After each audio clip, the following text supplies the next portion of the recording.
ये है हैदराबाद का आलीशान महबूब मेंशन। एक जमाने में आलीशान महल हुआ करता था, मगर अब इसकी हालात एकदम कमजोर और गिरने की कगार पे है।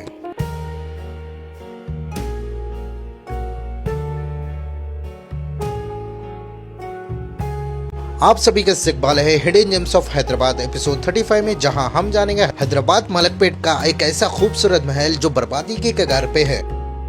इस शानदार महल को बनवाया गया था 19वीं सेंचुरी के आखिर में नवाब मीर महबूब अली खान पाशा के लिए, जो हैदराबाद के 6वें निजाम और हैदराबाद के सबसे मशहूर हुक्मरानों में से एक थे। और उस जमाने में ये आलीशान मेंशन एक रॉयल समर का रिट्रीट हुआ करता था, जहाँ पे महफिलें सजती थी, बैठक होती थी और शहर के बुजुर्ग और आदिब लोग जमा होते थे। और एक दौर में यह महल पॉलिटिकल और कल्चरल डिस्कशन का मरकज हुआ करता था और यहीं से हैदराबाद की सियासी और तहजीब का दोनों को रोशन किया जाता था। आज ये हेरिटेज साइट बर्बादी की शिकार है, दीवारें झुकती हुई, छत गिरती हुई और किसी को इसकी फिक्र नहीं है। क्या ये सही है? जिस जगह ने हैदराबाद को पहचान बनाई, आज वही खुद बेपहचान बन चुकी है। सिर्फ महबूब मेंशन ही नहीं, हैदराबाद में ऐसे कई सारे इमारत हैं जिस हुकूमत की अनदेखी की वजह से इसकी हालत एकदम कमजोर और खस्ती हालत में तब्दील हो चुकी है। हुकूमत से हम रिक्वेस्ट करते हैं कि ऐसे हेरिटेज प्लेसेस को रिस्टोर कराया जाए और फिर से इसकी रौनक को और बढ़ाए। और ऐसे हैदराबाद के हिडन और नायाब कंटेंट के लिए जरूर अपने पेज को फॉलो करना मत भूलिए। टिल देन अल्लाह हाफिज, बाय बाय।